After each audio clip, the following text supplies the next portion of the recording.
Orang-orang besar tidak pernah membela dirinya. Para ulama jarang membela dirinya, tapi Anda perlu membela ulama. Misalnya kita punya guru misalnya. Lalu ada orang memfitnah dia, menghinakan beliau. Momen beliau seorang guru akan diam. Karena beliau memilih besar mulia di hadapan Allah. Tapi kita sebagai murid kalau diam nggak punya cemburu dong. Nggak punya cemburu, termasuk pemfitnah besar ini.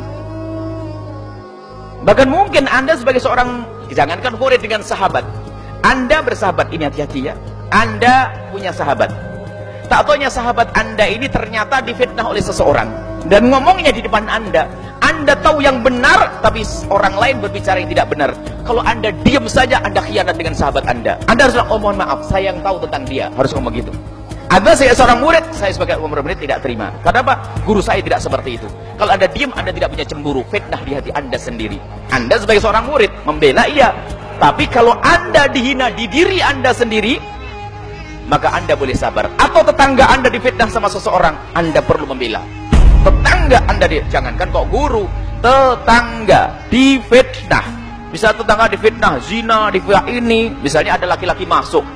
Contohnya, heboh sak kampung. Wah, ibu janda itu datangi laki-laki zina dan sebagainya. Anda tahu bahasanya itu adalah adiknya atau bukan sepupunya, adiknya atau pamannya. Anda wajib jelaskan. Bu, bukan. Itu saudaranya. Saya tahu, wajib. Kalau Anda diam-diam, berarti Anda merelakan dia difitnah, maka Anda bagian daripada dosa. Ini babnya.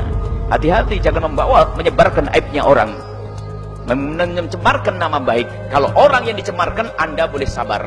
Tapi kalau Anda melihat nama baik seseorang dicemarkan, maka Anda punya kewajiban membela kehormatan seorang muslim. Karena seorang muslim ini, jika seorang muslim adalah harkat martabat Islam itu sendiri. Ini harus Islam difitnah, seorang ulama difitnah. Ini kita harus membela dong. Ulama difitnah, kita wajib membela. Kalau beliau sendiri, dia mungkin tidak memberi jawaban apapun. Mungkin tidak memberi jawaban, karena dia ngerti kemuliaan di hadapan Allah yang beliau cari, karena beliau orang ikhlas. Tapi kita sebagai murid, sebagai pecinta beliau, wajib membela. Ini harus difahami. Dan mungkin ulama tersebut melarang, jangan. Iya, Syekh, ya Kiai, ya Habib, ya Ustadz, Anda melarang kami. Itu hak Anda sebagai seorang ulama, karena pengen besar di hadapan Allah. Tapi saya sebagai seorang murid, tidak bisa Anda larang. Saya harus membela Anda. Itu hak. Itu hak, harus begitu sebagai seorang murid.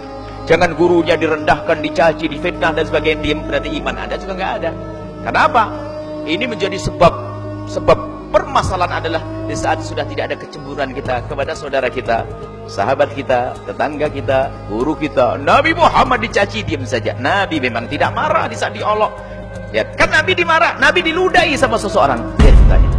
Nabi diludahi oleh seseorang. Nah, ini Anda kemarin beberapa waktu yang lalu menulis, Nabi saja dimarahi, dicaci maki tidak marah, kok kenapa kita ikut marah? Oh, dia dungu dia.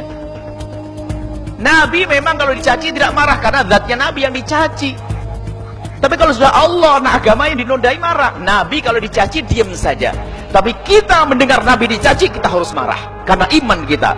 Kalau kita mencaci Nabi kafir, melihat orang mencaci Nabi, kok kita diam, munafik hati kita. Al-Quran, lihat, Al-Quran mulia, gak ada yang bisa merendahkan Al-Quran. Ya'lu wa la yu'la alaihi. Selalu tinggi Al-Quran, tapi ada orang merendahkan Al-Quran. Lalu kita Al-Quran kapanpun, sampai dan dimanapun tetap mulia. Biarpun dihinakan oleh seseorang tetap mulia. Gak perlu kita ribut-ribut. Oh, dungu. Dungu, Al-Quran dihinakan, kita wajib membela. Karena itu urusan iman kita. Adapun Al-Quran tidak ada yang bisa menghinakan. Biasanya ini orang salah di dalam memahami makna ini. Semoga Allah menjaga guru-guru kita, ulama-ulama kita, agama kita, menjaga kaum muslimin, dan semoga Allah menjaga lidah kita, sehingga lidah kita tidak mudah menggunjing seseorang, tidak mudah menfitnah seseorang, tidak pernah menjadikan orang itu nama baiknya ternodai gara-gara lidah kita.